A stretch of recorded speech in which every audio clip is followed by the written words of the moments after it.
Je vais vous partager, le document comme ça vous aurez accès, directement aux slides et ça sera beaucoup plus simple.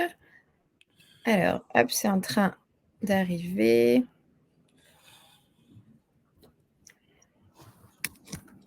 Est-ce est-ce que ça marche? Yes, c'est bon, ça vient d'apparaître. Impeccable.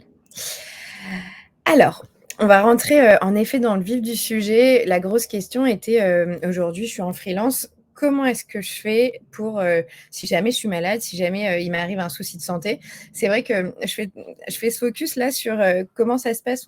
On est souvent, avant sa vie de freelance, passé par un statut de salarié ou de stagiaire ou d'alternant et en tout cas, on n'a pas forcément conscience du niveau de protection qu'on a quand on est salarié et c'est vrai que je fais ce petit rappel juste pour qu'on ait conscience de ça. C'est vrai que quand on est salarié en France, on est hyper protégé. On est pris en charge, alors déjà par le régime général de la sécurité sociale, hein, si je suis malade, enfin, on a tous accès à ça. Et en plus, on a une couverture qui est obligatoire. Donc en fait, on est dans une situation où l'employeur va, entre guillemets, s'occuper de toute la protection. C'est même obligatoire pour lui, hein. Lui, il n'est pas un employeur qui ne protégerait pas ses salariés, serait pas en règle. Donc vraiment, on a cette notion on pense même pas tellement à se protéger. Et alors du coup, le jour où on passe indépendant, on se dit: «OK, bon, bah, c'est risqué, quoi». J'ai vraiment toute cette partie, protection sociale où, bah, je suis un peu sans filet. Et en fait, là où et ce que je vais essayer de vous montrer et un peu les bonnes pratiques, quand on est indépendant, c'est on peut tout à fait être bien protégé et ça, c'est une certitude. Aujourd'hui, il existe plein de solutions qui fait qu'on peut avoir exactement les mêmes droits, que si vous étiez salarié. La seule chose et la seule différence qui va être, importante, c'est qu'il faut l'anticiper. Il faut juste le prévoir parce qu'en fait, quand on est, à son compte, eh bien, toutes ces couvertures, elles sont facultatives. Voilà un peu le gros changement de règle du jeu dans cette approche qu'il faut avoir conscience. Ensuite, je fais une petite précision parce que pareil, là aussi, on confond souvent. Est-ce que, déjà, ça vous parle un peu, mutuelle prévoyance? Vous voyez un peu la différence? Est-ce que c'est clair pour vous? N'hésitez pas à me poser des questions même en live, hein, je vous répondrai avec plaisir. Cool, cool, cool, c'est bien clair. Enfin, genre, voilà, exactement, il y a la partie mutuelle, on couvre ses soins, c'est-à-dire je vais chez le médecin, je vais acheter des médicaments, je dois me faire hospitaliser, bref, tout ça, c'est la partie, c'est la mutuelle qui va vous prendre en charge avec la sécurité sociale. Ce qu'on appelle la prévoyance, nous chez WeMind, c'est vrai qu'on aime bien en parler en maintien de revenus parce que c'est un peu plus explicite. C'est en fait une garantie qui va permettre de vous maintenir vos revenus si jamais vous êtes en arrêt maladie. Donc il y en a un, c'est un maintien de salaire et l'autre, ça va rembourser les soins de santé. Cool. Je vois vos petits mots. Du coup, quand on s'est dit tout ça, on peut se poser maintenant la question de: «Qu'est-ce qui se passe si demain je suis malade?» donc en tant qu'indépendant ou bien si j'ai un accident. Je vais commencer par vraiment la partie maintien de revenus parce que c'est ce qui, c'est vraiment la question souvent qui est un peu plus problématique, qu'on connaît moins et sur lequel, il peut y avoir pas mal d'interrogations, pas mal de spécificités. Déjà, alors oui, désolée, il y a un petit saut d'emoji. Normalement, il y a des petits emojis sur cette slide, mais en gros, comment ça se passe? Déjà, il faut partir d'un premier point. On va considérer des arrêts de maladie de moins d'un mois et des arrêts un peu plus lourds où là, il y a vraiment, un problème de santé plus grave et je dois me faire arrêter plus d'un mois. Nous, ce qu'on conseille toujours, vraiment, c'est d'avoir la première chose, c'est une épargne de précaution. On vous conseillera dans n'importe quel cas, en tant qu'indépendant, de se dire: «J'ai 3 à 6 mois de trésorerie devant moi». Parce que même, de toute façon, demain, si jamais vous aviez, un maintien de revenus et qu'il devait intervenir, il y a toujours le temps que votre dossier soit bien pris en charge, que les remboursements soient faits, qu'éventuellement, il y a des analyses médicales qui doivent être faites en complément et bah, au départ, il faut pouvoir se retourner. Donc c'est toujours hyper important et pour vivre, un peu je dirais sa vie de freelance sereinement, de se dire: voilà, je suis à l'abri, j'ai 3 à 6 mois de trésor et je suis tranquille et tout va bien se passer.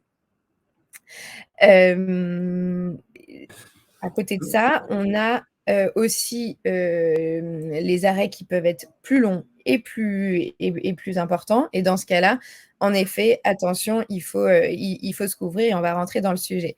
Je voyais en parallèle quel statut parle-t-on. Je vais rentrer dans le détail juste après, parce qu'en effet, selon les statuts, il y a des différences à tenir compte. On n'est pas couvert de la même manière en fonction de son statut, et c'est là tout l'intérêt de ce que je vais vous raconter. Je vois Rachel en SASU, ok, non rémunéré.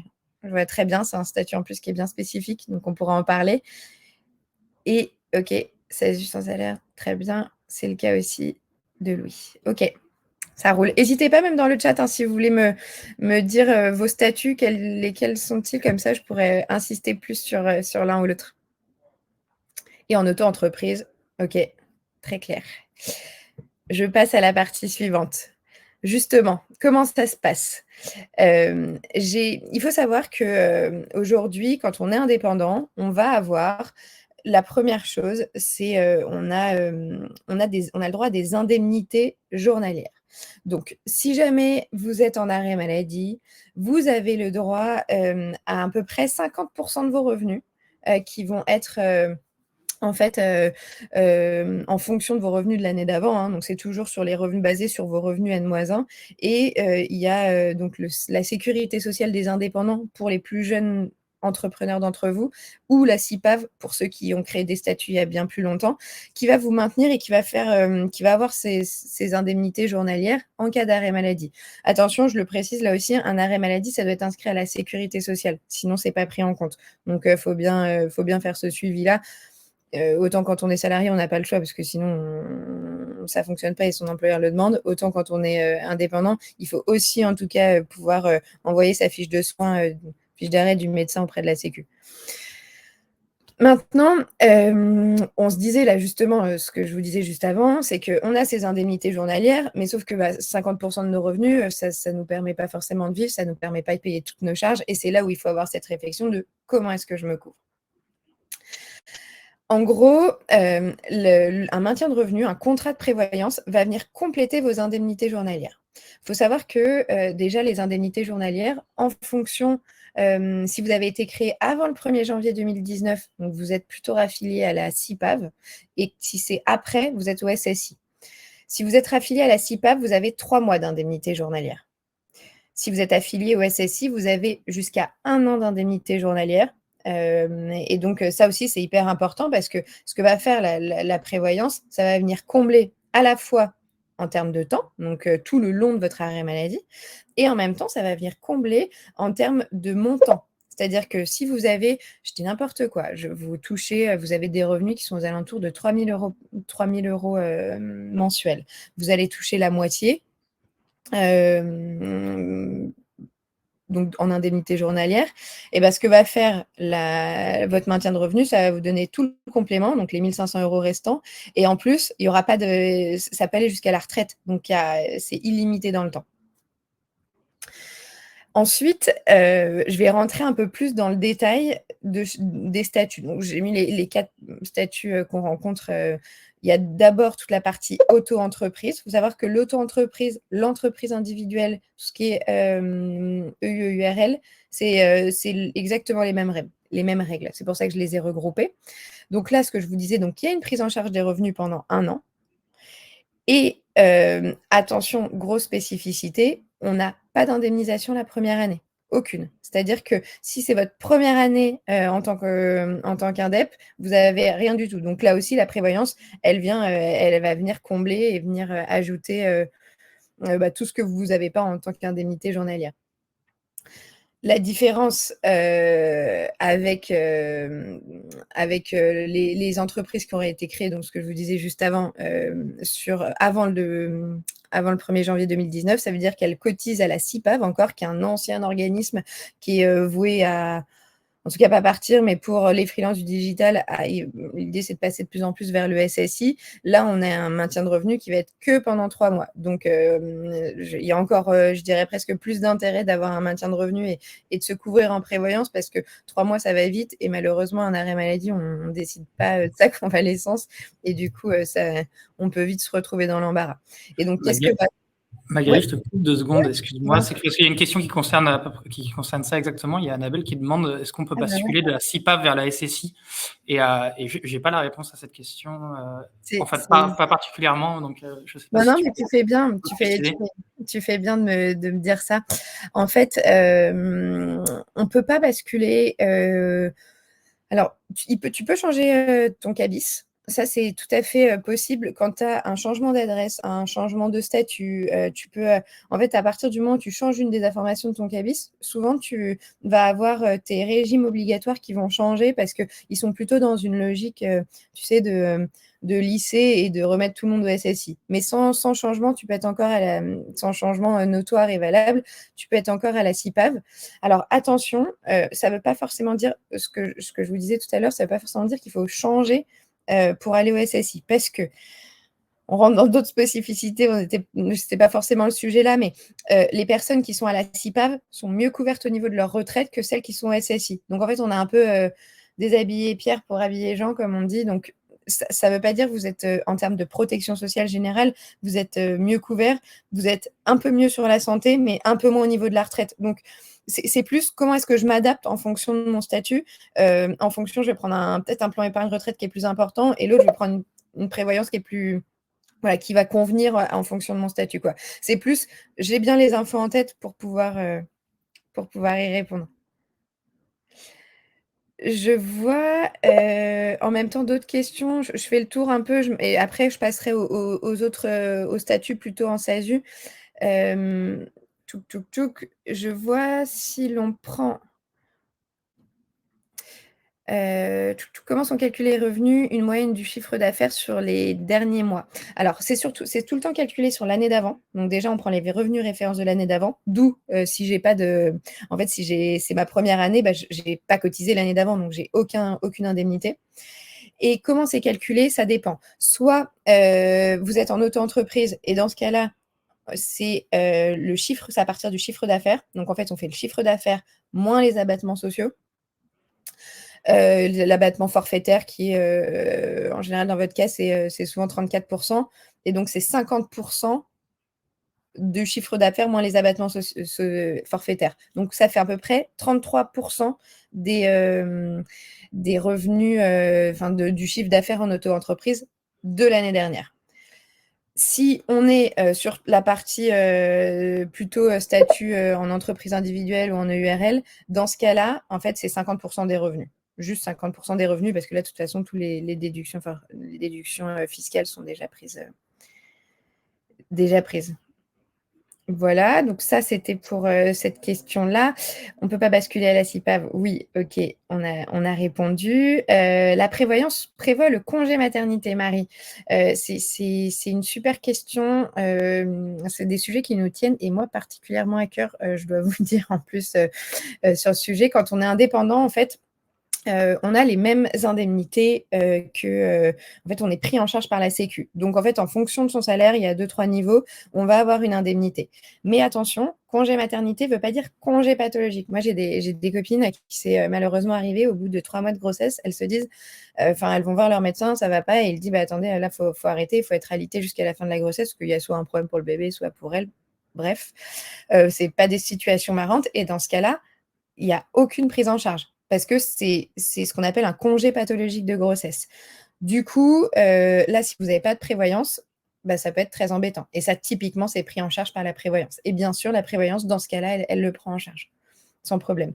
Je sais que chez WeMind, pourquoi je disais que c'était un sujet qui nous tenait particulièrement à cœur, c'est des choses qu'on aimerait, qu'on aimerait développer et qu'on voudrait justement la différence quand on est employé, si vous voulez, on va avoir le même niveau de salaire qui est maintenu exactement le même avec, en effet, il y a la sécu qui le maintient aussi, hein, comme quand on est indépendant, mais il y a l'employeur qui rajoute une petite partie. Ça serait génial d'avoir ça aussi quand on est indé.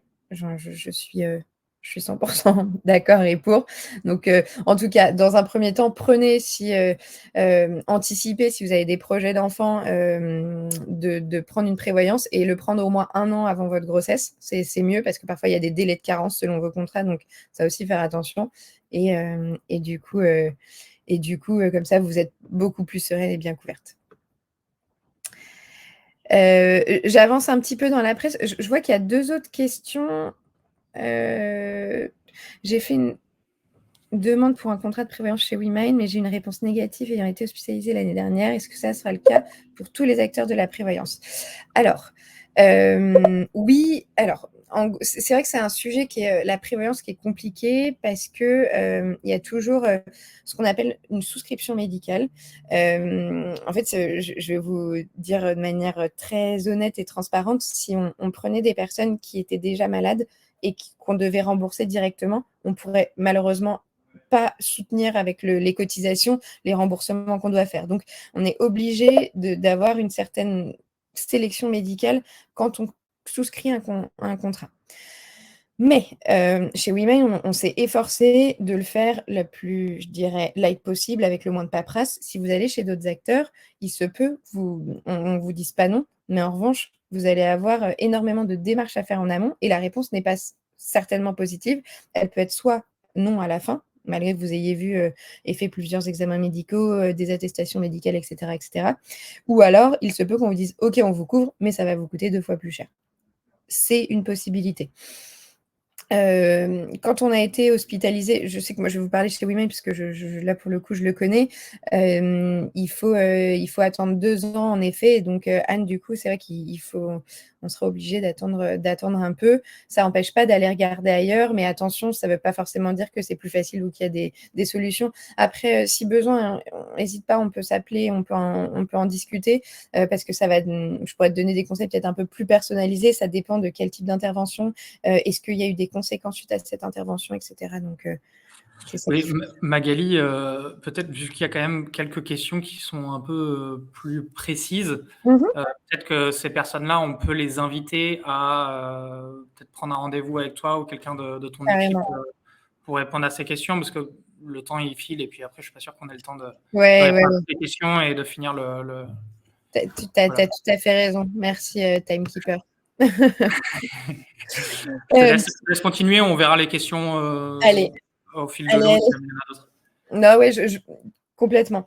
De toute façon, là, on va rentrer après dans la partie la plus simple. Une fois que vous avez compris vraiment ce côté, qu'est-ce que j'ai en indemnité journalière et qu'est-ce que peut m'apporter la prévoyance, c'est vraiment le b.a.-ba. Je passe juste sur la petite partie sur la SASU. La SASU est un statut un peu spécifique puisqu'elle permet aux dirigeants de la SASU d'être salariés, à la différence des... À la différence... Ouais, c'est bon, ça fonctionne. OK. Je crois qu'on ne voit plus. On me voit en gros, moi, c'est ça? Attends. Ouais, là, c'est Agrandir la fenêtre pour tout le monde. Nickel, Si merci. on touche à rien, normalement, ça devrait le faire. Cool, ouais, ça marche. Donc, la SASU, elle va permettre donc aux dirigeants d'être salariés. Et donc, on n'est plus vraiment dans le giron du travailleur non salarié comme on peut l'être en entreprise individuelle, par exemple, ou en EURL. Du coup, là, quand on est SASU salarié, en fait, on retombe dans la partie comme un salarié en France. Et là, la protection, elle est obligatoire. Elle est prise par l'employeur. Et donc, tous les revenus sont maintenus parce que de toute façon, la prévoyance, on n'a pas le choix, on est obligé de prendre mutuelle prévoyance. Le petit cas, et là j'en parle parce que j'ai vu plusieurs personnes qui étaient dirigeants de SASU, qui étaient non salariés, qui n'étaient pas salariés de leur SASU. C'est souvent un statut qui est assez temporaire parce qu'on touche encore des indemnités Pôle emploi. Enfin, je sais qu'on a souvent le cas. Et dans ce cas-là, on n'a pas d'indemnisation du tout. Donc, attention, parce que là, on n'est pas du tout protégé. Il n'y a même pas d'indemnité journalière, il n'y a rien. Donc, en fait, je vous encourage vraiment à prendre la partie prévoyance pour pouvoir avoir un parachute, quoi. C'est vraiment l'idée. Ensuite, je vais passer du coup sur... 2-3 infos à avoir en tête.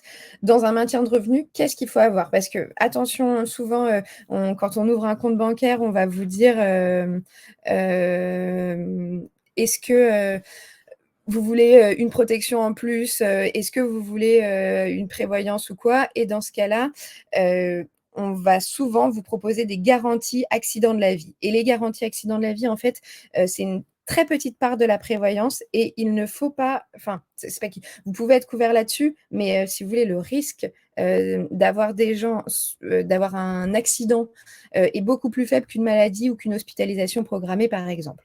Donc, il faut faire attention à tout ça. Il y a plusieurs types de garanties. D'abord l'accident, d'abord l'hospitalisation. Ensuite, les maladies doivent être prises en charge aussi. Et enfin, il y a d'autres types de garanties qui sont en cas d'invalidité et de décès. C'est des choses qui sont prises en charge dans les contrats de prévoyance et de faire attention à ça parce c'est des options, hein, on peut tout à fait choisir le capital décès et alors, c'est jamais des choses hyper réjouissantes et hyper faciles à discuter, mais pour le coup, il faut le prévoir parce que dans ces cas qui sont malheureusement tragiques, on a toujours un certain nombre de frais qui sont liés à des frais aux frais de décès et qu'il faut prévoir, en tout cas pour les proches, pour pouvoir soulager à ce moment-là. Petite option aussi, c'est des rentes éducation quand on a des enfants. C'est des choses qui peuvent être aussi très intéressantes jusqu'à la fin des études des enfants. Je fais une petite partie, parce que j'ai très, très, très souvent le cas des personnes qui me disent « Non, mais de toute façon, je compte pas être en arrêt maladie demain, je vais jamais chez le médecin, tout va bien. » Et heureusement, d'ailleurs, hein, le contrat de prévoyance, c'est pas le contrat qu'on a envie d'utiliser parce que ça veut dire qu'on a un problème de santé. Donc, c'est sûr. Je conseille et je recommande à tous de le prendre le plus tôt possible. Parce que plus on le fait tôt, moins potentiellement on a de problèmes de santé. Et dans ce cas-là, on en parlait tout à l'heure avec Anne, hein, sinon c'est une étude médicale et des cotisations qui vont être beaucoup plus onéreuses ou des exclusions de pathologie ou l'impossibilité de se couvrir. Donc, tout de suite, ça peut être compliqué, c'est problématique. Donc, moi, je recommande toujours, même si c'est un petit maintien de revenu, même si c'est 1 500 €, 1 000, 1 500 €, c'est pas grave. Mais vaut mieux le prendre, être couvert dès le départ et peut-être l'augmenter au fur et à mesure du temps. J'avance sur la partie mutuelle. Là, je vous fais, on va passer rapidement. Je sais que vous êtes tous assez, en général, la mutuelle, c'est un truc qu'on connaît mieux. Je voudrais juste vous donner 2-3 trucs pour bien comprendre est-ce que j'ai une bonne mutuelle et comment je lis mon tableau de garantie. C'est important à savoir parce que souvent, on se dit j'ai une super mutuelle, elle me rembourse mes lunettes au top et tout. Et c'est très cool, hein, bien sûr. On n'a pas on va pas se mentir là-dessus. C'est chouette d'avoir une bonne prise en charge. Mais attention, c'est pas ce qui coûte le plus cher si jamais on a des soucis de santé. En fait, il faut faire attention à avoir une bonne prise en charge sur tout ce qui est soins courants. Et là aussi, je le précise, mais quand on voit une mutuelle, par exemple, qui va vous dire « je rembourse 120%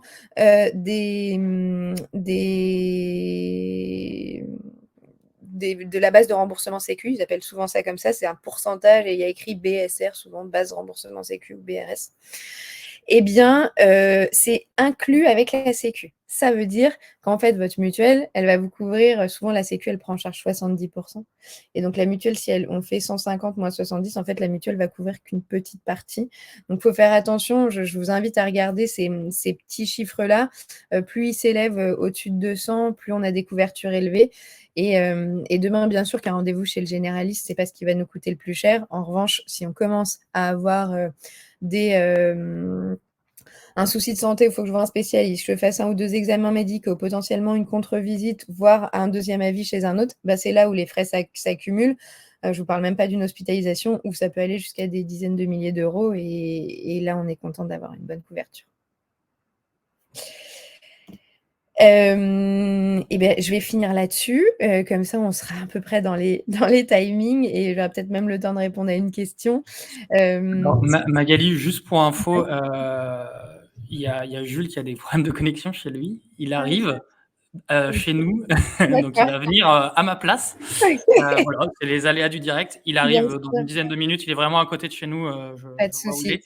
Du coup, si tu peux répondre à quelques questions, tu as 10 minutes encore devant toi si tu le souhaites. Et ça peut être cool si tu arrives à tenir ces 10 minutes-là. Ouais, bien sûr. Oh, Et t'inquiète pas. voilà, je propose à l'Assemblée, si vous avez des questions, c'est un peu le moment. Vous allez pouvoir même avoir des réponses un petit peu plus précises. Je Carrément. gère juste la situation vite fait et je te laisse gérer, Magali. Ouais, il n'y a pas de Merci souci. beaucoup. Je Merci beaucoup. t'en prie, C'est bon cool. courage, à tout de suite. Du coup, je fais le petit passage là sur la partie déduction et ensuite je passe à vos questions avec plaisir. N'hésitez pas et je vois qu'il y en a déjà plein, donc c'est cool. Ça, c'est un truc qui intéresse beaucoup, parce qu'en fait, en fonction il y a une loi un dispositif qui s'appelle la loi Madelin, qui, est passé il y a quelques années pour justement, comme je vous disais au départ, quand on devient indépendant, on pense pas forcément à se dire: «OK, je vais me protéger» et l'idée, c'était vraiment de développer toute la protection sociale et d'aider les entrepreneurs à penser à se protéger justement. Et en fait, cette déduction, ce dispositif permet une déduction fiscale. C'est-à-dire qu'à la fin de l'année, toutes les cotisations, que ça soit sur la mutuelle, ça marche sur la prévoyance bien sûr, mais aussi sur, tout ce qui est plan épargne retraite.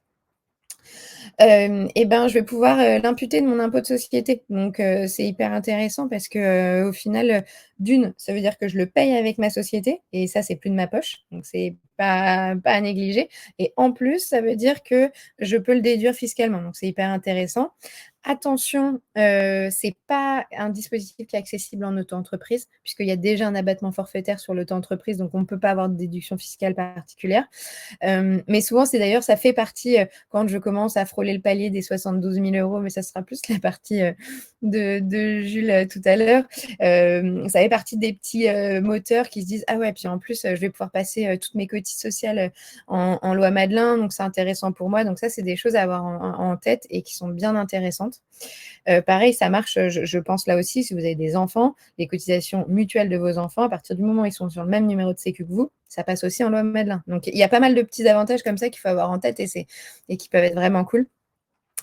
Là où c'est un autre système, c'est le dirigeant de SASU rémunéré. C'est un petit peu différent parce que là, en fait, c'est des frais d'entreprise puisque c'est obligatoire et donc il y a des déductions qui sont liées soit aux charges salariales, soit aux charges patronales et ça passe directement dans l'entreprise. C'est pas la loi Madelin, mais il y a d'autres possibilités. En revanche, si on n'est pas rémunéré dans sa SASU, je crois qu'il y avait le cas de 3 personnes qui étaient présentes là.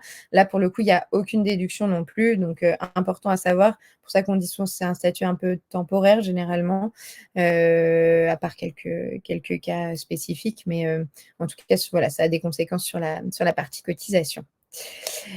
Je vais revenir après sur c'est vrai que j'ai un petit point, souvent on me demande combien ça coûte, donc j'avais prévu faire 2-3 petites simulations. Je vais regarder un peu les questions. Donc, on avait parlé du congé maternité. J'ai vu quelque chose sur le congé paternité. Yes, j'allais t'en parler parce qu'en plus, il y avait eu Ouais, des petits upvotes sur cette question, je vois ça. en effet. C'est pas le cas aujourd'hui, ça n'existe pas et jusqu'à l'heure actuelle, moi, j'ai jamais entendu enfin, j'en aurais entendu parler, je pense que c'est pas le cas donc là aussi, je trouve ça encore malheureux. Ouais, c'est clair, moi, je vois ces petits émojis, je suis complètement d'accord avec vous. C'est des choses qu'il faut qu'on fasse évoluer. Je sais qu'aujourd'hui, Inde, c'est des sujets qu'elle aborde. Inde, c'est la fondatrice de Women qui a aussi créé le syndicat des indépendants, justement pour porter la voix des indépendants auprès du gouvernement. C'est typiquement des sujets sur lesquels, voilà, on veut faire avancer les choses et on veut faire avancer les mentalités. Ça a été fait pour les salariés, c'est top, mais quand on est indépendant, en fait, on n'est papa aussi. Hein. Il y a pas... Donc, il faut absolument faire bouger les choses. Nous, côté WeMind, c'est des choses... en fait, les assureurs c'est pas quelque chose qui sont envisagés par les assureurs, c'est des choses qu'on aimerait évidemment ajouter et sur lesquelles voilà, on voudrait travailler, on travaille aussi de notre côté et vous serez informés bien sûr. On en parlera, puis je pense. Oui, et puis on pourra relayer nous aussi de notre côté. Ouais, carrément. Enfin, nous, le jour où ça arrive, ça sera une telle avancée, on sera tellement heureux de pouvoir couvrir tout le monde au mieux que oui, carrément, Mounir, on te dira ça. Stay tuned. La sécu basse comprend un congé mat. Oui, on avait répondu un peu à cette question du coup en même temps tout à l'heure. Camille, je vois la question. En effet, il y a des des des indemnités qui sont liées spécifiquement pour, les 3 mois de congé maternité en fonction de vos revenus, là aussi. Attention, ça j'en ai pas parlé tout à l'heure, mais c'est exactement pareil. Si vous avez un bébé la première année, vous êtes indépendante, vous n'avez pas d'indemnité. Donc ça aussi, c'est des choses, c'est un petit peu difficile d'avoir ces questions même, enfin, c'est pas un truc qu'on décide, forcément tout de suite, quoi. D'avoir un bébé, ça se fait pas, pour tout le monde en claquement de doigts. Donc c'est important de l'anticiper et de se couvrir en fonction avant ou potentiellement de se dire: «Bon, bah, j'attends un petit peu, avant mon projet, d'enfant», par exemple. C'est des choses, oui. Je vois Benjamin après qui pose une question: «Comment sont gérés les arrêts maladie courte durée, 6 et 7 jours sans prévoyance et sans mutuelle?» Et ben, c'est une très bonne question Benjamin. D'un point de vue, maintien de revenus, et frais de santé, alors tu auras la sécu qui va rembourser une partie des frais. Hem, donc là, tu auras une petite prise en charge, mais loin d'être la totalité et dans ce cas-là, ça veut dire que c'est à ta charge personnelle. Pour les arrêts maladie qui vont durer moins d'une semaine, en fait, là aussi et c'est pour ça que je vous préconisais tout à l'heure d'avoir plutôt une démarche, d'avoir, un peu une démarche d'épargne parce que c'est pour prévoir un peu tous ces aléas de, est-ce que, bah, j'ai ce qu'il faut si jamais, j'ai pas de revenus pendant 7 jours, quoi. C'est important d'avoir ça. Hem, pour info, il existe des contrats, prévoyance qui peuvent prendre en charge, nous, on a des contrats, par exemple, de prévoyance, donc c'est pris en charge au bout de 3 jours en cas d'hospitalisation ou de maladie. Mais c'est pris en charge plutôt au bout de 15 ou 30 jours en cas de, je vous ai dit une bêtise, pardon, en cas d'hospitalisation ou d'accident, mais la maladie, c'est pris en charge au bout de 30 jours et on peut l'avancer à 15 jours si c'est vraiment une volonté, qui est importante, pour l'indépendant en fonction, pour la personne, quoi. Mais, sinon, ouais, voilà, c'est en gros, je vais à l'hôpital, je suis prise en charge au bout de 3 jours. Je vais pas à l'hôpital, je suis pris en charge au bout de 30 jours et dans certains cas, au bout de 15. Voilà. Ça, c'était pour répondre à Benjamin. J'espère, ça a pu t'éclaircir un peu. Ça, on a répondu déjà. La question d'Adèle, je vois. En SASU, avec un salaire très bas, plus une rémunération principalement sous forme de dividendes, existe-t-il des solutions basées sur la garantie, sur la rémunération globale ou le chiffre d'affaires? Oui, tout à fait. Il existe des solutions. On a souvent le cas, en fait, j'imagine que Zacharia, tu dois être un peu dans l'optique, j'ai un minimum vital pour cotiser à la retraite. Je pense qu'il y a ça dedans souvent, mais par contre le reste en dividende. Dans ce cas-là, ce qu'on fait chez WeMind, c'est qu'on vous fait donc vous êtes en tant que salarié obligé d'avoir un contrat de prévoyance qui soit cohérent avec le salaire, donc qui va couvrir votre salaire. Mettons que ça soit un salaire, souvent c'est des salaires qui sont de 500 € par mois par exemple, et en plus il y a des dividendes. Ce qu'on va faire, c'est qu'on va faire un deuxième contrat de prévoyance, comme si vous n'étiez pas salarié dans un statut donc TNS, de travailleur non salarié. Et dans ce cas-là, ça vous permet d'avoir une prévoyance. Une prévoyance, on peut la coupler, hein. On peut en avoir plusieurs, c'est pas un problème du tout, et plusieurs peuvent jouer en même temps. Et je vois, ah bah super, il y a juste j'en finis, je vois du coup il y avait 2-3 questions. Un ordre de grandeur. Merci pour la transition Caroline, c'est parfait. C'était ma dernière, slide pour vous donner, une petite idée de combien ça coûte. J'ai la première en gros alors, là je l'ai vraiment fait sur, un persona, bien spécifique pour vous donner un ordre d'idée. Évidemment, ça joue en fonction de son âge, en fonction de ses revenus, en fonction de plusieurs critères. Le premier, c'est, donc là où j'ai fait, bah, c'était Jules qui avait 35 ans, qui était développeur, à son compte et depuis 4 ans en auto-entreprise. Pour lui, on a une mutuelle selon la formule, entre 48 et 69 €. Je vous parle des prix WeMind, hein, pour le coup, ça c'est de notre côté, et un maintien de revenus en fonction de 1 500 à 3 000 € de revenus assurés. Là aussi, hein, il y a plein de choses qui sont discutables. Quel montant? C'est des choses qu'on voit individuellement. N'hésitez pas à prendre rendez-vous. Moi, je peux vous conseiller sans problème là-dessus, sur quel montant je dois assurer. Mais entre 1 500 à 3 000 €, on est entre 36 et 67 € par mois de cotisation. J'ai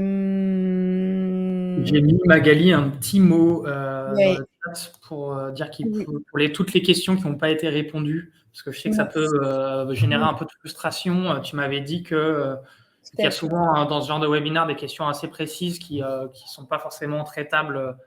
C'est ça. Il y en a beaucoup. Donc j'ai mis un petit lien. Vous pouvez prendre, si je dis pas de bêtises, rendez-vous avec les équipes de WeMind. Exactement. Il N'hésitez y a pas. des questions pour voir si ça fonctionne, si les cas sont traitables ou non. Oui. Et hésitez vraiment pas. Je vous remets aussi dans le chat, parce qu'après, quand Jules va prendre la parole, on va enlever tout ça, mais je vous mets mon adresse mail si vous avez des questions bien spécifiques. Et je reste dispo. On pourra même s'appeler. Enfin voilà, rendez-vous, faire des simulations. C'est vrai que c'est des questions. Là, moi, j'essaie de vous donner les grandes lignes, les grands principes pour un peu décoder, savoir les bonnes pratiques. Maintenant, c'est vraiment souvent du cas par cas. Donc, prenez rendez-vous avec nous, ça prend 10-15 minutes, on vous explique les grandes lignes en fonction de votre situation, comme ça vous pourrez y voir plus clair.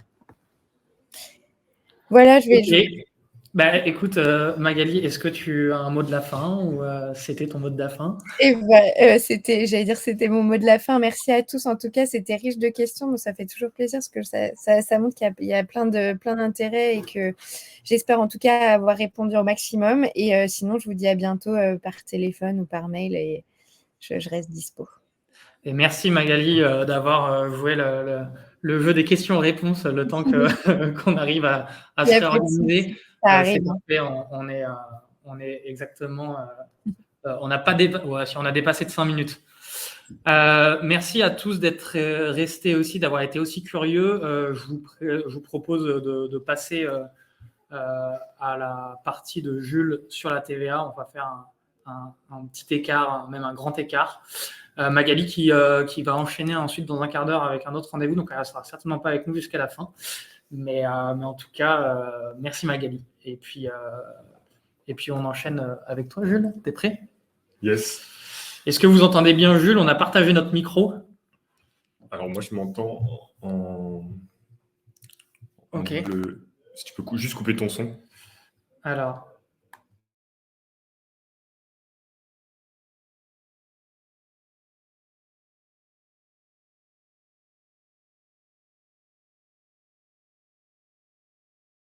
Juste oui. Comme ça. Ok, alors vas-y. Est-ce que ça fonctionne maintenant? Est-ce que ça fonctionne? Non, c'est plutôt moi qui vais couper mon son, pardon. Et voilà. C'est bon. Alors j'ai l'impression que ça fonctionne. Ok. Ok, donc excusez-moi pour ce petit problème. Heureusement, j'habite pas très loin des locaux de Crème de la Crème et j'ai sauté sur mon vélo pour changer d'endroit et pour assurer le webinaire.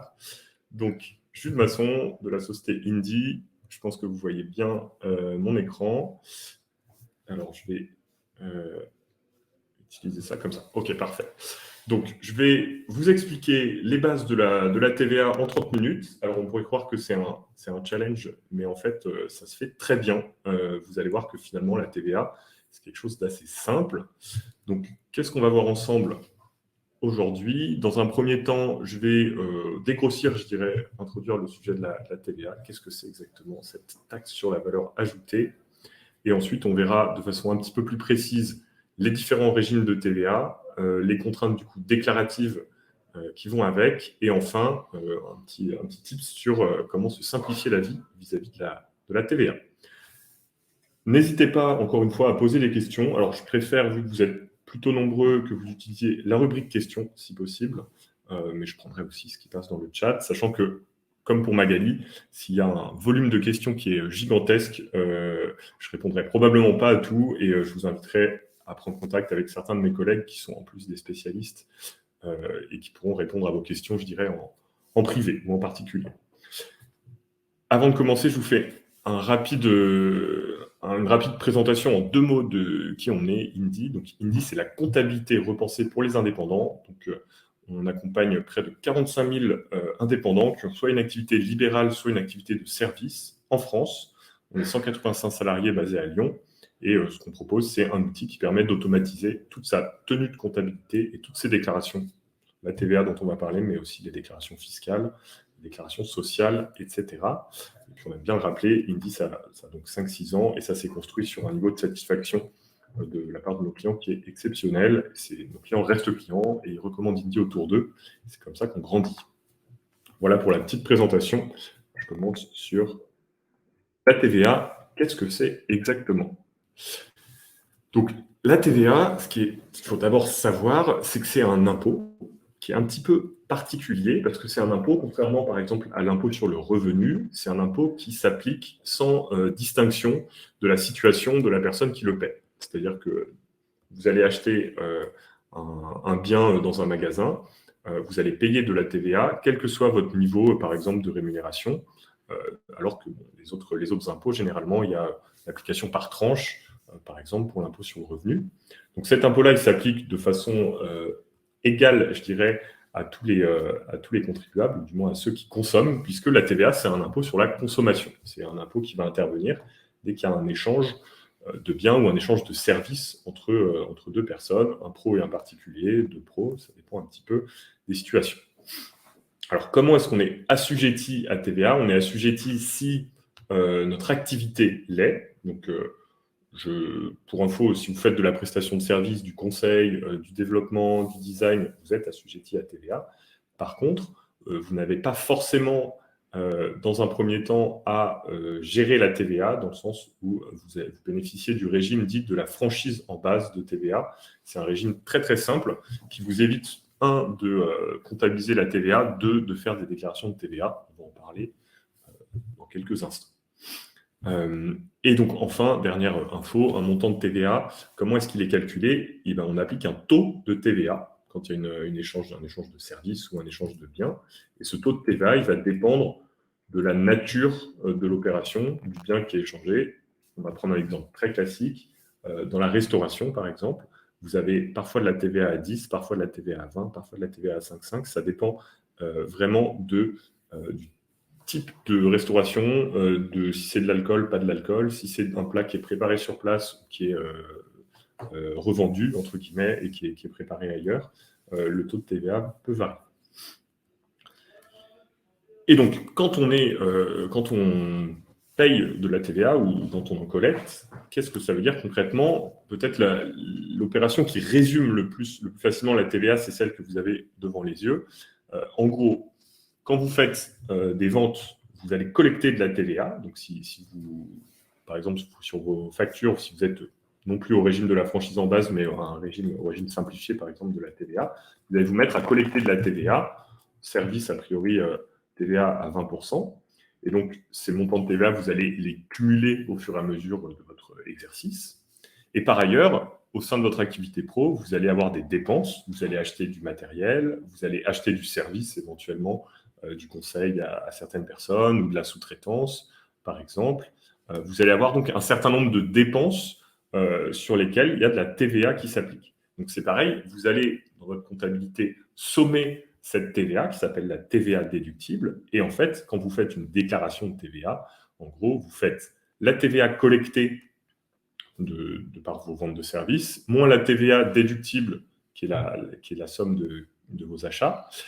Et si vous êtes positif, ça veut dire que vous avez collecté plus de TVA que vous n'en avez dépensé. Donc, ça veut dire que vous devez restituer la TVA à l'État.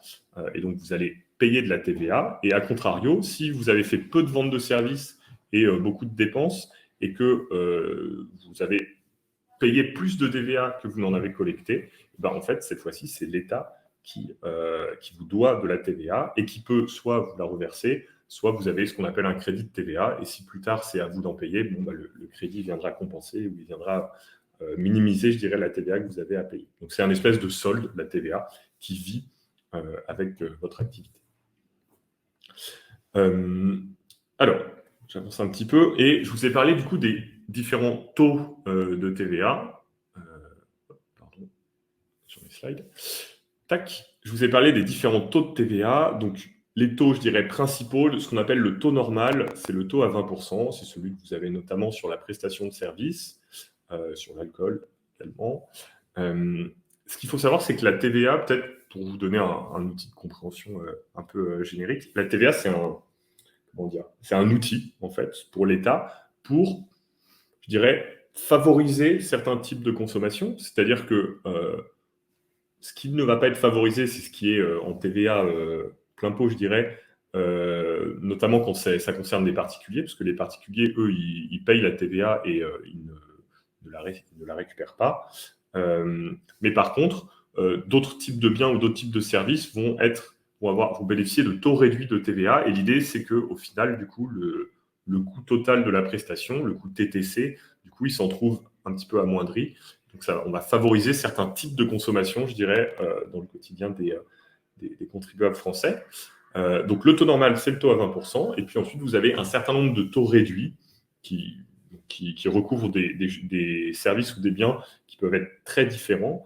Le taux réduit à 10%, qui est le taux classique quand on achète, par exemple, de la nourriture. Le taux réduit à 5,5, c'est le taux de TVA sur notamment l'énergie et une partie des biens culturels. Et le taux super réduit à 2,1% que vous allez avoir notamment sur de la billetterie de spectacle et sur un certain nombre de biens culturels, sur les médicaments également. Donc, vous voyez, ça n'a rien à voir, mais l'idée, ça va être vraiment de faciliter ou, je dirais, rendre plus accessible un certain nombre de biens ou de prestations au grand public. C'est comme ça que les taux de TVA varient. N'hésitez pas à poser des questions au fur et à mesure, je le répète. Alors, ça, c'est sur les transactions en France, mais il y a une des questions qui est la plus posée par nos clients, c'est quid de l'étranger. En gros, vous avez un client qui est dans un autre pays ou éventuellement un fournisseur, un prestataire qui est dans un autre pays. Comment est-ce que ça se passe, la TVA, dans ces cas-là? Donc, je vais vous y répondre et puis je vais vous partager un petit lien, je dirais, qu'il faut garder sous le coude si vous vous posez des questions a posteriori. Donc, premièrement, on va regarder les achats, donc ce qu'on va appeler les importations. Vous achetez un bien ou un service à l'étranger, que ce soit dans l'Union européenne ou hors Union européenne. Il y a une TVA qui s'applique, la TVA française.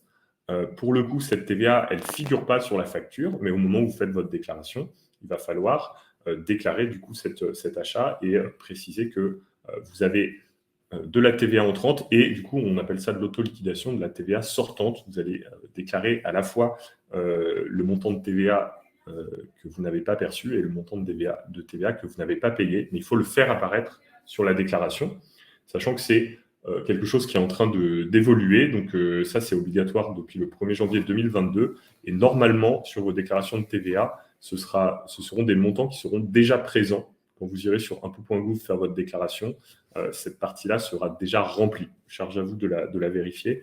C'est exactement comme quand vous faites votre déclaration d'impôt sur le revenu. Concernant les ventes, donc si vous avez des clients, là, il faut distinguer deux cas.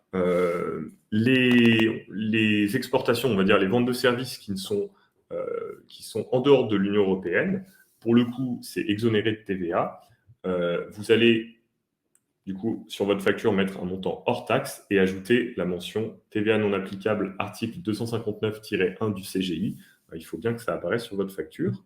Et pour le coup, si c'est des clients qui sont dans l'Union européenne, et donc, petit rappel là-dessus, parce qu'on a souvent la question, la Suisse ne fait pas partie de l'Union européenne et l'Angleterre non plus. Donc, si c'est un client, par exemple, belge, espagnol, italien, vous allez faire apparaître votre numéro de TVA intracommunautaire et le sien, parce qu'il en a un également. La facture, elle sera hors taxe, elle est exonérée de TVA. Et cette fois-ci, la mention, c'est autoliquidation de TVA, la mention qu'il faut faire apparaître, sachant que en plus, vous devez faire une déclaration de service auprès des douanes françaises. C'est une déclaration que vous pouvez trouver facilement sur le site des douanes et qui doit se réaliser avant le 10 du mois suivant l'émission de la facture. Donc, voilà le cas à avoir en tête pour les prestations à l'étranger. Vous avez un petit exemple un peu plus concret. On prend Guillaume, qui est UX designer, qui a un CA de 60 000 €, qui a des clients en France et aux USA.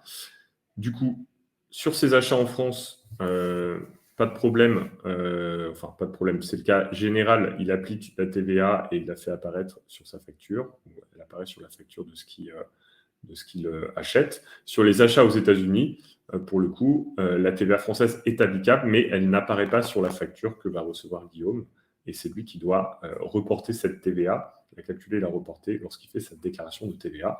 Pour le coup, sur la vente, pas de TVA sur la facture et la mention hors taxe, TVA non applicable, article 259.1 du CGI, quand il facture des clients aux États-Unis. Une petite question.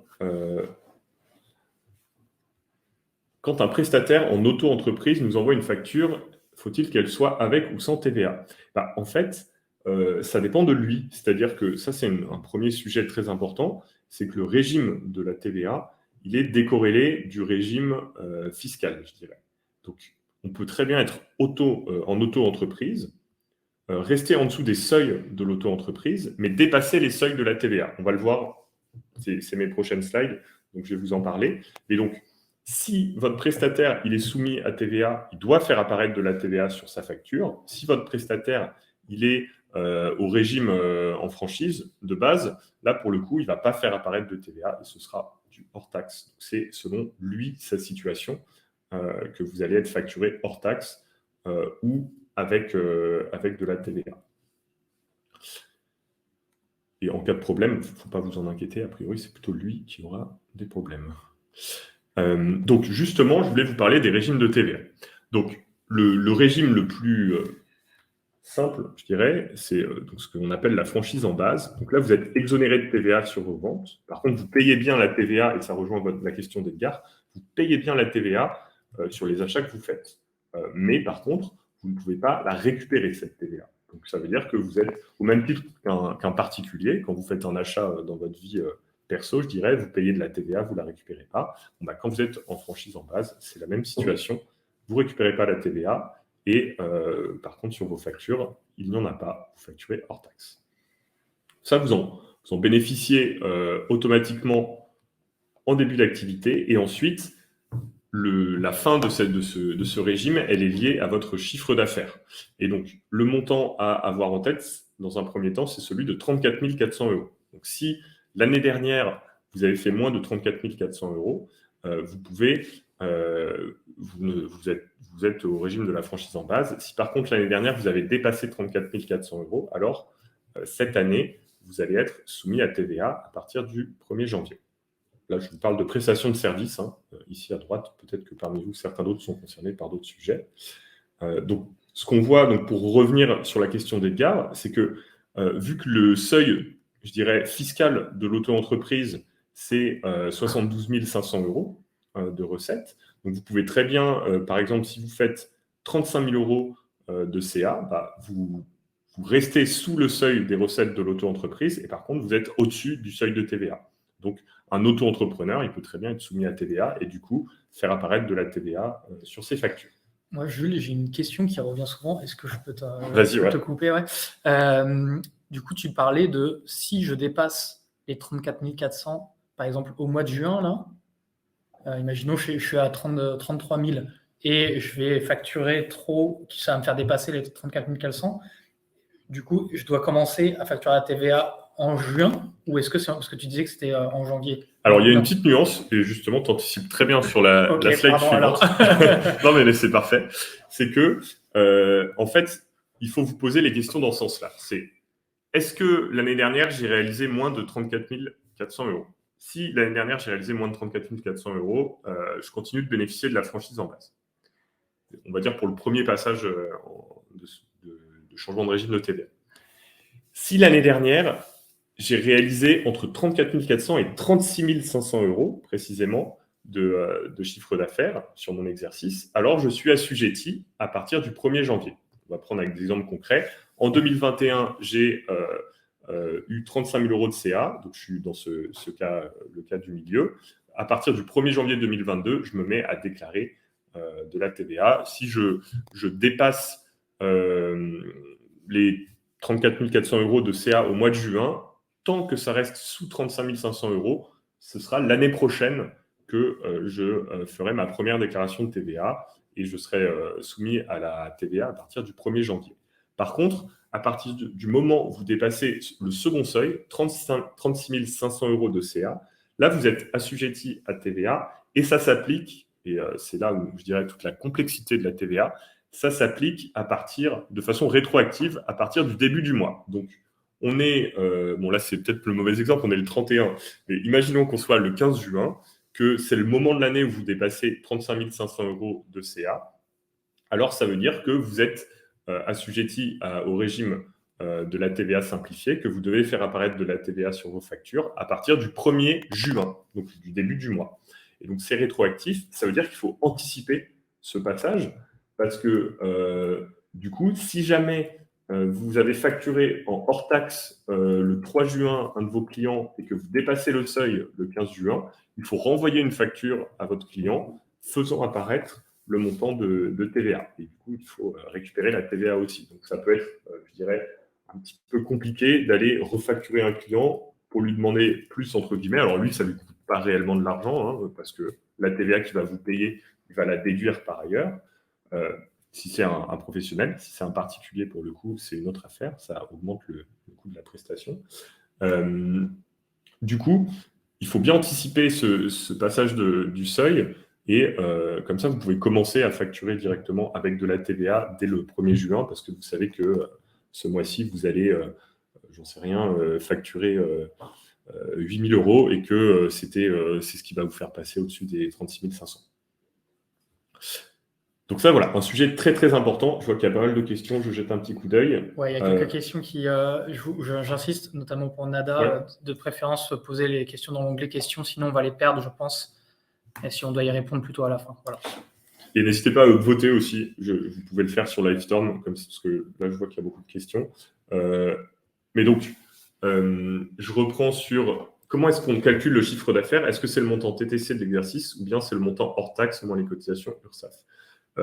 Le chiffre d'affaires, c'est le montant hors taxe. Le chiffre d'affaires, c'est le volume de vos recettes. Donc, vous n'allez pas retrancher non plus les cotisations URSSAF. Votre chiffre d'affaires, c'est le montant, je dirais, de prestations que vous avez facturées, en gros, sur un exercice. Quand vous dites le montant hors taxe moins les cotisations URSSAF, je pense que vous commencez à parler de ce qu'on appelle le bénéfice. Et le bénéfice, c'est les recettes moins les dépenses déductibles. Et dans les dépenses déductibles, il y a un tas de choses, dont les cotisations URSSAF. Mais pour le coup, ce seuil des 34 400 ou des 36 500 €, il faut le regarder sous l'angle du chiffre d'affaires. Et le chiffre d'affaires, c'est en gros la somme de vos recettes.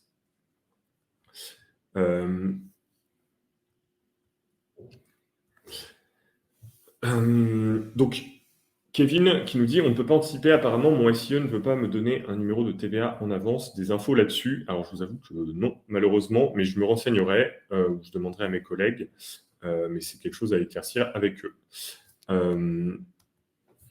Et est-ce que si on n'a pas de numéro de TVA, on peut quand même mettre la TVA, mentionner la TVA sur sa facture sans le numéro de TVA, comme ça on collecte quand même la TVA, et le jour où on a besoin de la payer, on l'a quand même déjà sur son compte. C'est là où je suis pas sûr, justement. Okay, donc je préfère pas donner de réponse.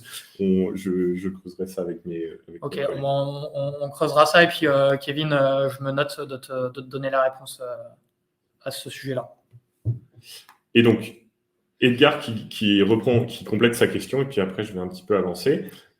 Si ma boîte... Donc, si ton entreprise, Edgar, si toi, tu fais moins de 35 000 € de CA et que l'entreprise prestataire te demande de la TTC, tu ne dois pas mettre de TVA. Donc, en fait, eux, ils vont sur leur facture, ils vont faire apparaître de la TVA. Toi, tu payes tout et tu n'as pas à te soucier de la TVA, en fait. Si tu n'es pas soumis, si tu es au régime précédent de franchise en base, tu n'as pas à te soucier de la TVA. Tu la payes juste quand tu fais des achats.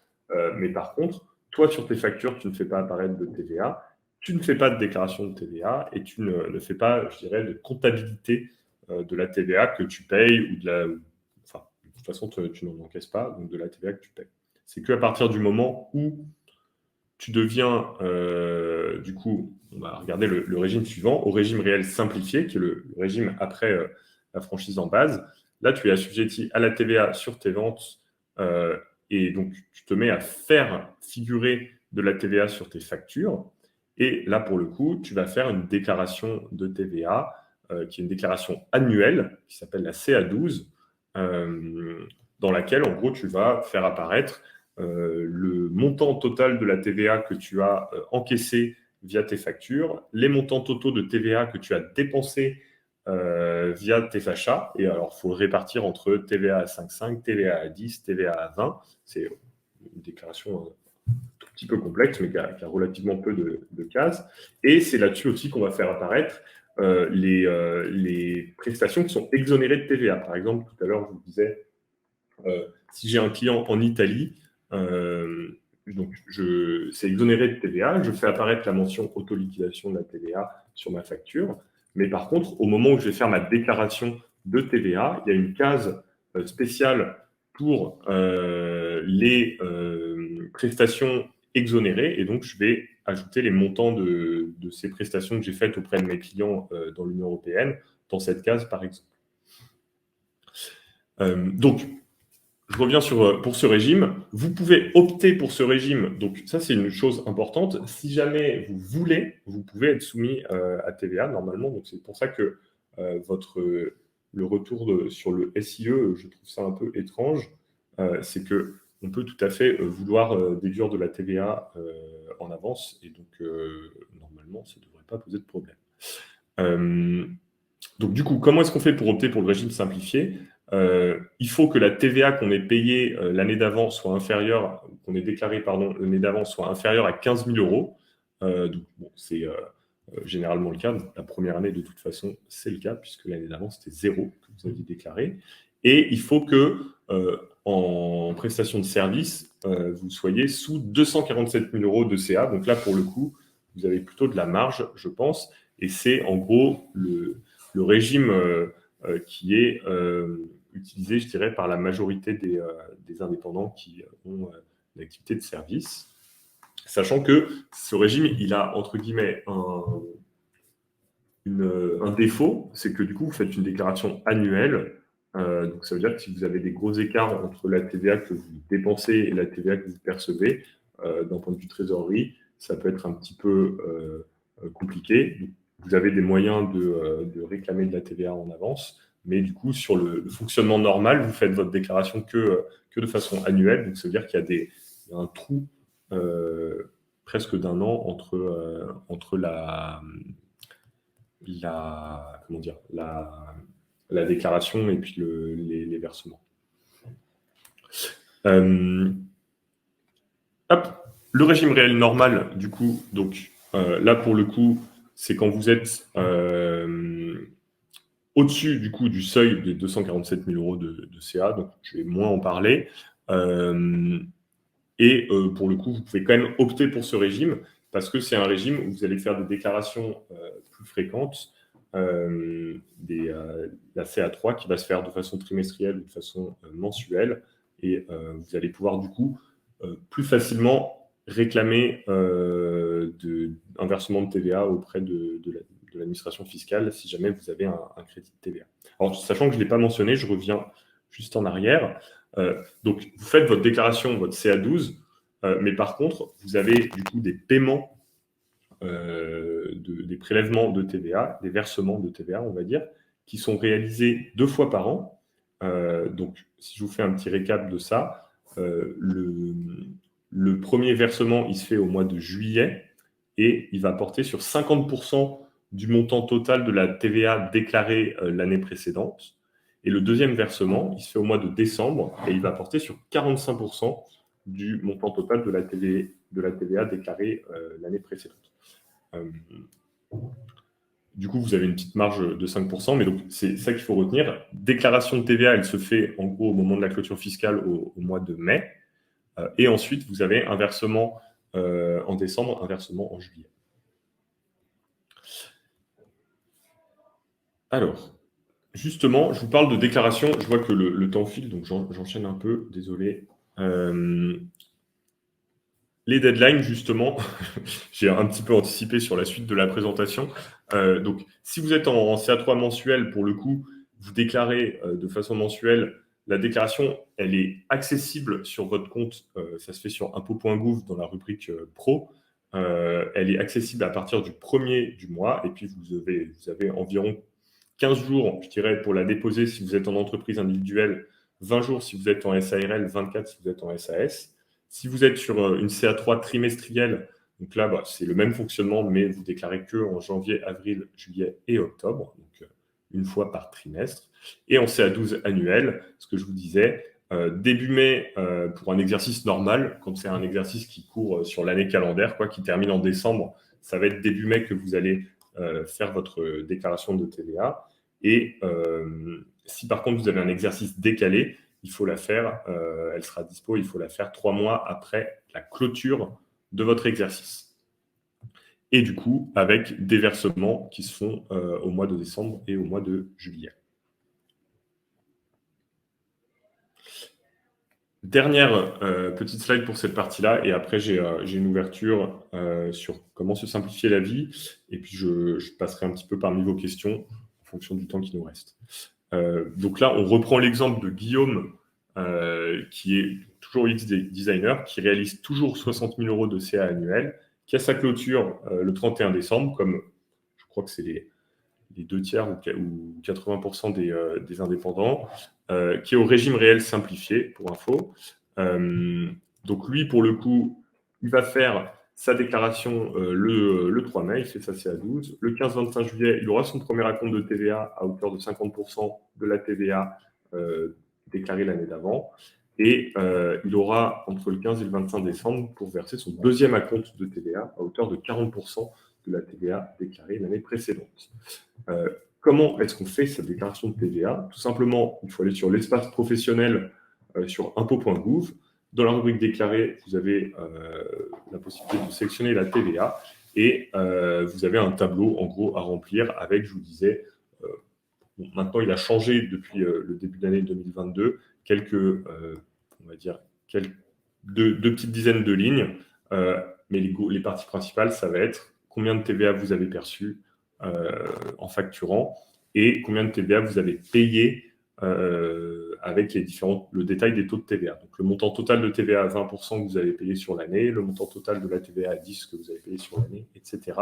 Et puis quelques cases pour, on va dire, les cas particuliers. Donc notamment si vous avez de la prestation de service exonérée parce que vous avez un client à l'étranger, mais aussi sur d'autres sujets très, très particuliers. Voilà pour ce process. Et donc, je vous fais juste une petite ouverture et je passe aux questions. Comment se simplifier la vie? Je vais vous parler un tout petit peu d'Indy pendant 2 minutes. Donc, il y a une chose à savoir, c'est qu'à partir du moment où vous êtes soumis, je dirais, à la TVA, ou du moins au régime simplifié, ça complexifie un petit peu votre situation admin, dans le sens où il faut vous mettre à tenir une compta, ne serait-ce que pour calculer combien vous avez perçu de TVA, combien vous avez payé de TVA à 20%, combien vous avez payé de TVA à 10%, etc. Et du coup, dans votre comptabilité, il y a une espèce de rigueur à avoir, c'est-à-dire que pour chaque dépense que vous faites dans votre compta, il y a 3 écritures qui doivent se faire. Donc, le premier exemple en jaune, je fais une vente de service ou une vente de marchandises pour 90 €. Donc, je vais avoir dans ma comptabilité une écriture au débit sur mon compte banque de 90 €. Et pour le coup, dans ma compta, 2 écritures, une de 15 € dans un compte de TVA collecté et une de 75 € dans un compte de vente de marchandises. À l'inverse, si je fais cette fois-ci une dépense, par exemple de 36 €, cette fois-ci, je mettrai 36 € au crédit dans mon compte banque, 6 € au débit dans un compte de TVA déductible et 30 € au débit dans un compte d'achat de matières premières, par exemple. Et donc, vous voyez que pour une transaction, 3 écritures, le niveau de complexité administrative, il est assez important. C'est pour ça que ma petite recommandation, mais je ne suis pas 100% objectif forcément dans la situation, c'est de passer par un outil de gestion comptable. Il y en a plusieurs qui existent. Moi, je vais vous parler d'Indy. Donc, concrètement, chez Indy, comment ça va se passer? Vous allez connecter votre compte bancaire pro à Indy, qui va récupérer la liste de vos transactions, ce qu'on appelle la synchronisation bancaire. Et donc, c'est Indy qui va générer votre tenue de comptabilité et saisir l'ensemble de vos recettes et de vos dépenses pour générer les différents documents comptables. Point numéro 2, il faut catégoriser les transactions dans les différents comptes comptables et en particulier dans les différents comptes de TVA. Donc ça, Indy va être capable, en voyant les transactions, de capter quel type de dépenses il s'agit et prédire du coup la catégorie comptable, frais de véhicule et carburant, frais de repas au domicile, entretien et matériel, etc. Et éventuellement aussi le taux de TVA appliqué à la dépense. Donc, il va tenir votre compta de cette façon. Et au moment où vous avez une déclaration à faire, que ce soit une déclaration fiscale, un bilan ou une déclaration de TVA, bien sûr, en gros, vous passez par un espèce de parcours utilisateur où Inti aura pré-rempli du coup la déclaration. Pour la déclaration de TVA, il va vous demander de vérifier les montants et il va vous demander si vous voulez, par exemple, si vous avez un crédit de TVA, si vous voulez faire une demande de récupération de ce crédit, et vous allez pouvoir terminer votre déclaration et la télétransmettre directement à l'administration fiscale. À noter que avec Crème de la Crème, vous avez une petite offre. Je pense que Clément va vous pousser la landing page dans le chat et que vous l'aurez sans doute par mail aussi derrière. Donc, si vous voulez tester, vous avez les 2 premiers mois offerts, sans engagement. Donc, ça vous permet éventuellement même de faire une première déclaration de TVA avec Indy et de voir si ça vous convient. Et si jamais ça ne vous convient pas, ça ne vous aura rien coûté. Vous pourrez toujours y mettre fin, mais généralement, nos clients sont très satisfaits, je vous le disais en intro, et ils restent clients. Alors, je vais aller faire un petit tour du côté des questions. Je ne sais pas, Clément, à quel point on a du temps. Oui, on a dépassé. Il y a encore une quarantaine de personnes et il y a quelques questions qui me paraissent quand même assez pertinentes. Voilà, désolé pour le retard, mais pour les personnes qui veulent encore rester pour écouter les réponses aux questions, vous pouvez rester. Pour celles qui préfèrent partir, je comprendrai et il n'y a pas de souci. De toute façon, même pour celles qui partent, il y a un replay qui sera envoyé par mail automatiquement. Donc, vous pourrez écouter toutes les réponses aux questions au calme si vous voulez. Je te propose, histoire de répondre aux 2-3 questions, par exemple. Voilà, il y en a 2-3. Il y a celle de Annabelle que je trouve intéressante. Marie aussi, c'est une question que je vois souvent passer. Voilà. Alors. Ok, je les ai là, ouais. Du coup, Annabelle qui nous dit à quel moment est-ce qu'on doit déclarer pour l'auto-liquidation. Donc là, pour le coup, je vous disais, si jamais vous avez un client qui est dans l'Union européenne et que vous faites une prestation de service avec lui, que vous lui facturez une prestation de service, il faut vous rendre. Je peux peut-être vous la trouver rapidement sur, je crois que le site s'appelle douane-gouv.fr ou quelque chose comme ça, et vous avez une déclaration de service, de prestation de service en Union européenne. Il faut la faire dans les 10 jours du mois suivant votre facturation. Donc, si vous le facturez, on va dire début juin, vous aurez jusqu'au 10 juillet pour faire cette déclaration. Marie, moi, c'est une question que je vois souvent passer. C'est pour les personnes qui n'ont pas forcément, soit par manque d'information, soit parce qu'ils se sont plantés dans leur calcul, qui ont dépassé le palier. Par exemple, imaginons là au mois de mai, mais qui sont censés depuis janvier payer la TVA ou déclarer la TVA. Comment est-ce que ça se passe? Est-ce que tu as un conseil à donner à ces personnes-là? Marie demande, est-ce que... Ouais, voilà, comment... Ouais. Voilà. Alors, donc la question... Classique, ouais. Donc, ça, je dirais, on va dire, ça fait peu de temps que vous auriez dû facturer de la TVA. Je pense que le mieux, c'est, s'il y a peu de factures, en gros, de recontacter vos clients, de leur expliquer la situation et de leur renvoyer une nouvelle facture et de leur demander de payer la TVA. Si jamais, par contre, ça fait 6 mois et qu'il y a un nombre important de factures, commencez par vous mettre en lien avec, du coup, le SIE, par leur exposer la situation et voir avec eux s'il y a une autre façon de régler ça.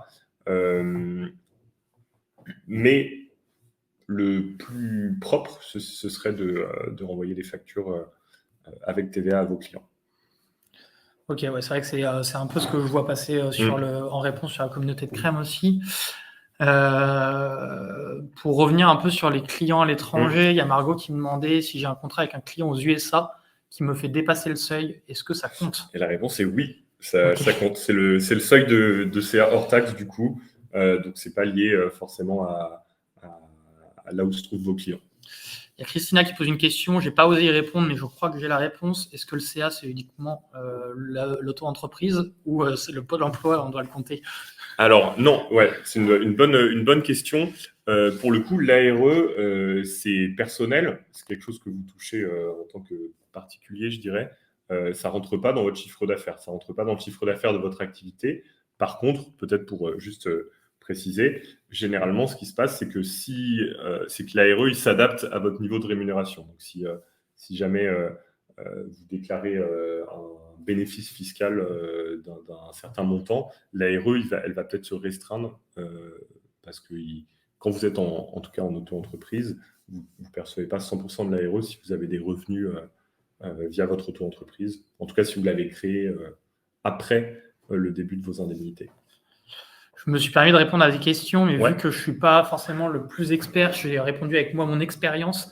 Mariam qui me demande si on a dépassé en 2021, on ne repart pas à zéro en 2022. Non, on ne repart pas à zéro en 2022. Alors, ce n'est pas forcément définitif. Ah, voilà, c'est bien fait. J'ai bien fait de dire des bêtises. Si vous choisissez de... Si c'est, comment dire, vous qui choisissez d'être soumis à TVA, vous vous engagez à l'être pour 2 ans, mais c'est possible de rebrousser chemin. Et si vous dépassez les seuils et que vous êtes soumis à TVA, mais que l'année suivante, vous avez une grosse baisse de revenus, c'est possible de rebasculer au régime de la franchise en base. Alors, je n'ai pas le montant exact en tête, mais il me semble que pour le coup, là, on ne parle pas de 34 400 €, il y a un espèce de seuil intermédiaire qui vous permet si vous êtes en dessous, ça vous permet de rebasculer au régime de franchise en base. Ok. Je pourrais trouver ça, je crois que c'est de l'ordre de 18 600 €, mais j'avoue qu'avec tous les chiffres, je n'ai pas la réponse exacte.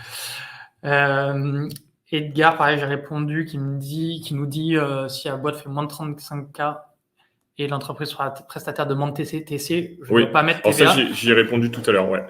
Donc, la réponse de Clément est bonne. Ok, c'est ce que je faisais, moi. Ouais. Toi, tu continues de facturer hors taxe parce que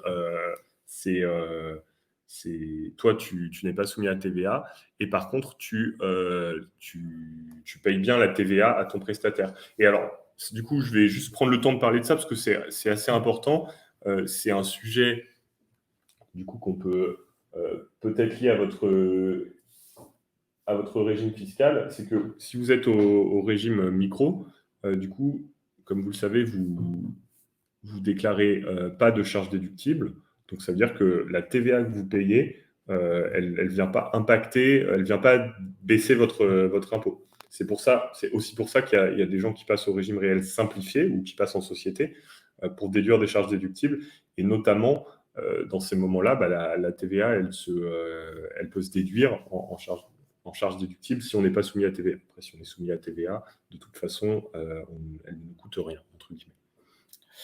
On a fait un peu le tour des questions. Il y a Mariam qui pose, qui insiste, qui vient compléter un peu une des questions qui m'intéresse aussi un peu. Enfin, en tout cas, que je vois souvent passer. Une fois qu'on a dépassé en N-1, on est redevable en N+1. On a parlé un petit peu du paiement. Ouais, alors pas tout à fait. Donc, mais c'est vrai, c'est une très bonne question. Donc, si j'ai dépassé le seuil en 2021, du coup, je commence à facturer de la TVA et à déclarer de la TVA en 2022. Par contre, je vais verser les premiers acomptes, mais qui sont pas basés, du coup, comme je n'ai jamais payé de TVA, qui sont basés sur rien, et du coup, c'est optionnel. C'est-à-dire, c'est vous qui déterminez le montant de TVA que vous voulez verser. Ça peut permettre d'anticiper d'un point de vue trésorerie. Et je voulais rajouter une dernière chose qui est très importante, c'est qu'on a parlé de TVA, du coup, déductible. Il y a un type de dépense, pour le coup, où vous n'allez pas pouvoir déclarer la TVA payée, c'est tout ce qui est lié au transport, donc ticket de métro, billets de train. L'essence, par exemple, il n'y a qu'une partie de la TVA. C'est quelque chose qui varie pas mal, puisque vous le savez, en ce moment, c'est un gros sujet, l'essence.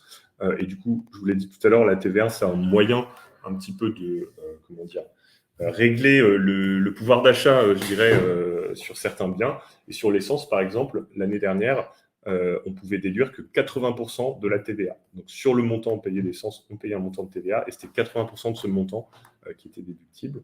Donc voilà, retenez juste que sur les dépenses de transport, il n'y a généralement pas de TVA à déduire. Très bien, je propose de clôturer du coup avec ça. Yes. Je crois savoir aussi qu'il y a possibilité de prendre rendez-vous via le lien, la landing page que j'ai mis plus haut. Si jamais il y a des questions auxquelles on n'a pas répondu, des sujets un peu précis, si je dis pas de bêtises, tu pourras en effet renvoyer. Enfin, ce lien renvoie vers quelqu'un de ton équipe qui peut potentiellement aider. Ce lien, alors, il renvoie vers une landing page où vous avez l'offre promotionnelle crème de la crème si vous voulez tester Indy, et vous pouvez du coup vous créer un compte sans engagement et tester. Vous avez aussi la possibilité, sans vous inscrire du tout à Indy, de réserver un créneau avec un conseiller chez nous. Donc ce sera un entretien, je dirais, semi-commercial, dans le sens où lui, il vous parlera d'Indy, mais il sera aussi là pour répondre à vos questions. Donc, si jamais vous avez des questions un peu spécifiques sur votre situation perso ou sur la TVA, n'hésitez pas. Ce que je vais peut-être voir avec Clément après, c'est que je peux peut-être reprendre à froid aussi toutes les questions. Et puis, pourquoi pas imaginer de faire un petit doc ou un truc. On verra comment on peut vous partager ça. En tout cas, merci à tous pour votre intérêt et pour vos questions. Voilà, en effet, merci à tous. Désolé, vraiment un grand désolé pour le retard. C'est de ma faute. J'ai rarement fait, du coup, on a fait 1h30 au lieu d'1 heure, mais il y a encore du monde, donc je me dis que il y a encore de l'intérêt, c'était dommage de couper. Voilà, qu'est-ce que je vais vous dire ? Ah oui, je vous renvoie le lien avec la demande de feedback. Soyez indulgents avec moi, c'était un peu particulier avec ce retard, mais je pense que vous avez quand même reçu plein d'informations. Merci à ceux qui sont encore là, merci pour votre intérêt, vos questions, etc. C'est vraiment cool de vous avoir avec nous jusqu'au bout. Ça fait chaud au cœur, ça donne l'impression vraiment que ce que je fais, ce que j'organise ne sert pas à rien. Voilà, c'est notre avant-dernier webinaire de la saison. Il y en a un dernier qui sera proposé en juin. J'ai déjà le sujet, ce sera la deuxième quinzaine de juin. Ce sera sur le Web3 et les opportunités freelance que ça peut générer. D'ici là, je vous souhaite une bonne après-midi, un bon appétit pour ceux comme moi qui n'ont pas mangé. Et puis, voilà, encore merci à tous et je vous souhaite une bonne journée. Bonne journée. Maintenant.